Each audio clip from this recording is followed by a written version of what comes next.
since this is a Jewish perspective, let's go back to the Jewish Talmud. And the Jewish Talmud has many things written about prayer. There's quite a few lessons that we see here. The Talmud, the ancient Jewish book of teachings, taught that prayers were to be constant. Yes, constant, just like what Paul wrote, constant, and not out of desperation, as too many people today don't pray until the disaster befalls them. Then all of a sudden they start praying to God.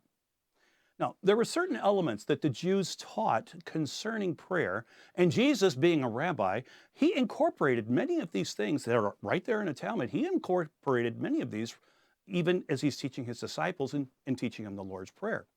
Let me tell you eight specific things that the Talmud teaches the Jews about prayer, and you're going to see how these were picked up by Jesus and by the apostles afterwards. Number one, prayer should incorporate love and praise to God. Very simple. Part of your prayer should be praising God. Number two, prayer should incorporate gratitude and thanksgiving. Okay, besides praising God and loving God, be thankful and gracious to God. See, this is not that far off from what Jesus is teaching. It's the same thing. Number three, prayer should acknowledge God's holiness. We see this in the Lord's Prayer, and we see this in the Talmud, that we should be doing this type of prayer. So this is totally correct. The fourth point, prayer should express a desire to obey God. That's what you should see in prayer also.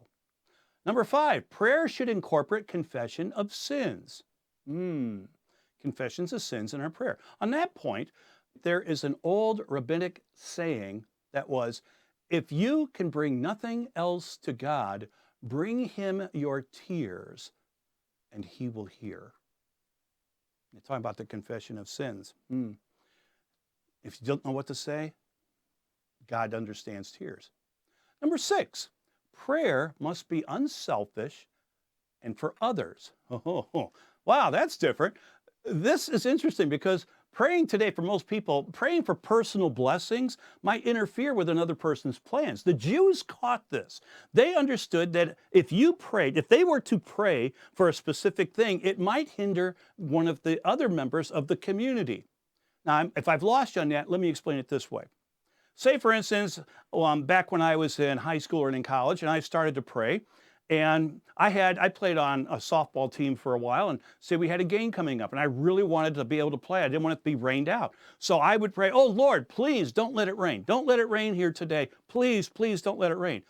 But some of these baseball fields, softball fields that we played in were cut out of large sections where there were cornfields all around. This was in Illinois, and there were cornfields all around. Maybe that farmer is praying that very same day, oh God, please give us rain because I need rain for my crops. We haven't had rain in a while.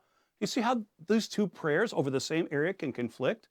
My prayer was a selfish prayer where he is praying for the grain and basically to feed the community. That's what this is talking about. So, Jews prayed for everybody, including themselves, not specifically like we do today where we go to God with a shopping list, I want this, I want this, I want this. Number seven, prayer should be constant mindset. Be a constant mindset all day long. Well, we're going to see this in the New Covenant. Actually, we've already covered some of these verses where Paul is saying, pray without ceasing. So we see this. And the eighth one, and the final one here, prayers should be offered in humility because God hates the proud. God hates the proud. Jesus often reprimanded people because they were prideful. God hates human pride. I'm going to give you a quote that I was reading years ago about prayer that John MacArthur said that sort of stuck with me, and I wrote this down, and I thought this was really good. John MacArthur wrote, quote, prayer is never an attempt to bend the will of God to my desire. Prayer is to bend my desire to fit the will of God. That's so important. I'm going to repeat that. Prayer is never an attempt to bend the will of God to my desire. Prayer is to bend my desire to fit the will of God.